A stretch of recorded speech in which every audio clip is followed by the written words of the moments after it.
Okay. Show me.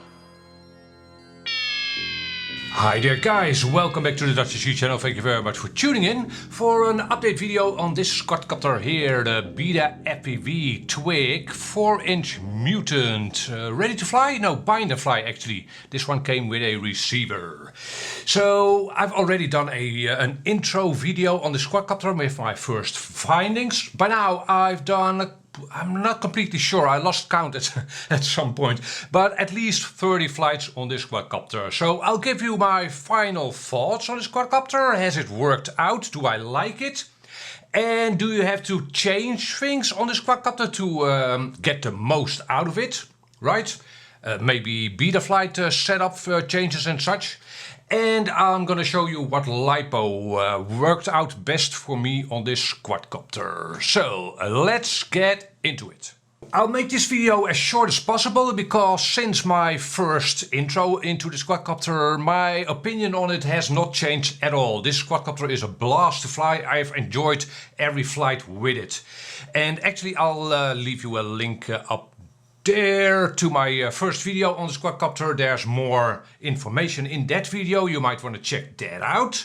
Now in the last couple of months I've reviewed a couple of ultralight quadcopters and so far I liked this one most. This one suits my flying style most.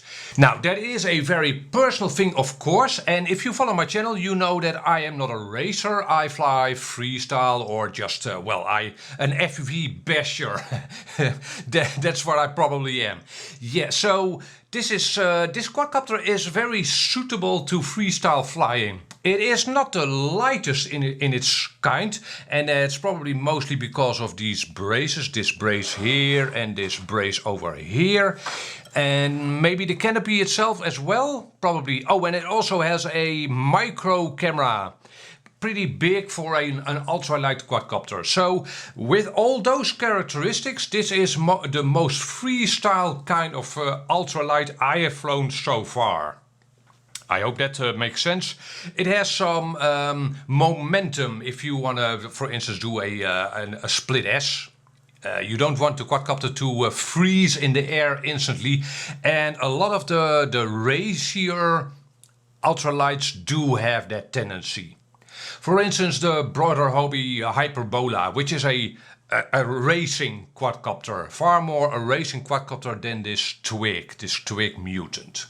Again, this quadcopter suits my personal flying style most. Now, if you get this quadcopter, there are a couple of things you kinda need to do to make it airworthy before you take flight.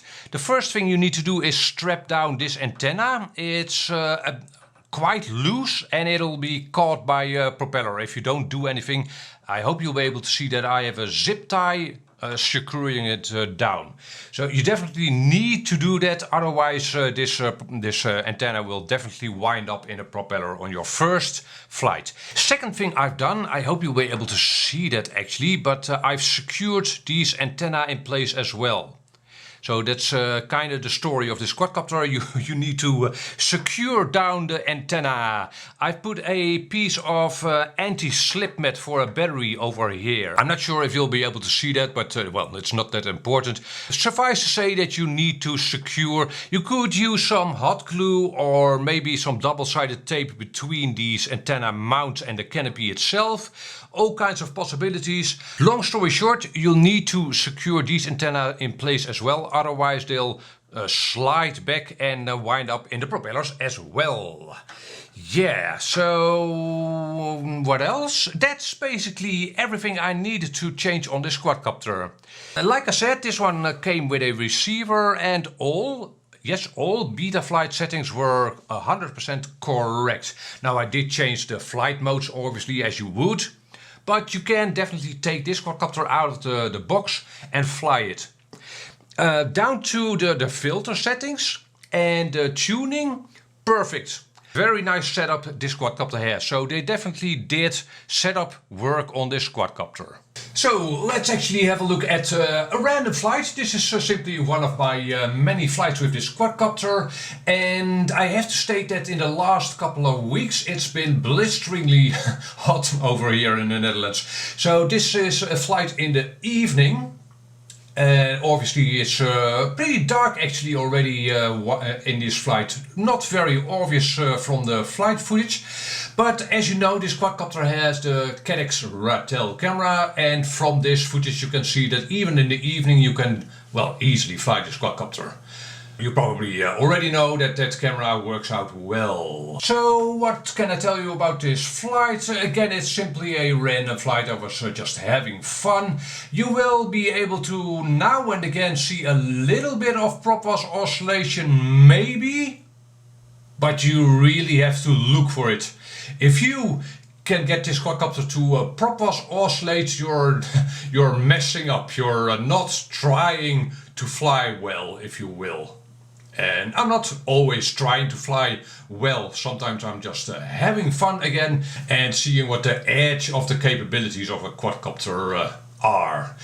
Still, there are very few instances in this flight where you will see prop wash oscillation, and that's one of the, well, the nice things about this quadcopter, and also what they did well in the tuning department, especially probably in the filter setup of this quadcopter.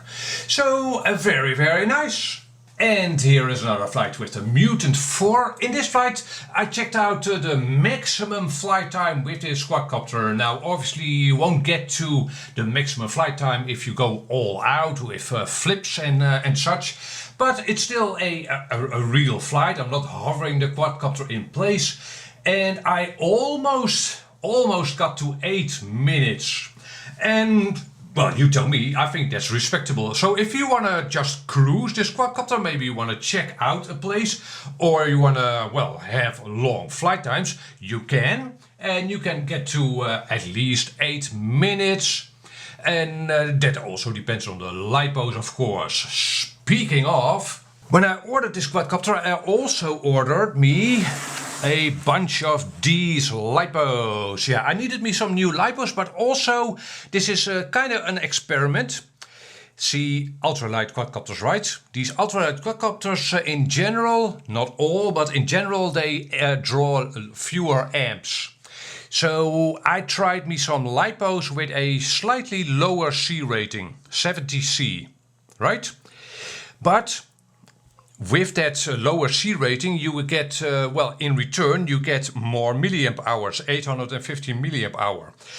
If you buy these lipos with a high C rating, which these quadcopters don't need, these lipos would have been heavier, shortening your flight time, right? So that was kind of the experiment to see if it actually works out in reality, and it did. So all the flights you've seen me do with this quadcopter, and also that long flight time, I was flying the quadcopter with these lipos. I did try, for instance, Jens A's Tattoo R lines, 120C lipos and 100C lipos.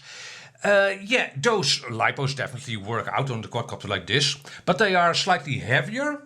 And again, you don't need that extra C rating, and it only basically costs you extra weight. So yeah, in reality, these lipos, or lipos like this with a slightly lower C rating, work out. Now I have to add to that I suspect that this is a case of them not bragging about the C rating. I also have 1250 milliamp hour 6S lipos in this 70C line of CNHL lipos, and they hold up very well on heavier quadcopters. So I'm not completely sure if the C rating actually is this low. It's a bit weird to say that, right? Most times they, overstate the C rating. I suspect in this case the C rating is actually... So, long story short, if you are looking for good lipos for quadcopters like this, these work out. You can definitely get to the maximum capabilities of a quadcopter with these, and you can get long flight times if you want to. So guys, that's my take on this BetaFPV Twig 4-inch Mutant. Very, very nice. Would I have liked them to do anything different on this quadcopter? Well, the antenna mounts, this one and these ones, but also maybe the frame thickness. The quadcopter would be heavier with a thicker frame obviously, but this frame is really thin. It's 3 millimeters, and for a 4-inch quadcopter I would have liked at least a second version, maybe with a slightly thicker frame, like 4.5 millimeters for a real basher, and have it be a little sturdier. But to be honest, I haven't really crashed this quadcopter hard at all, so hard to say if this quadcopter is durable or not. I have seen people break these frames, but you can break any frame, right? So it does feel and look a little bit thin, but again, I have not broken anything on this quadcopter at all. And that's it. If you are left with questions, hit me up a comment down below. Catch you on the next video. Bye bye.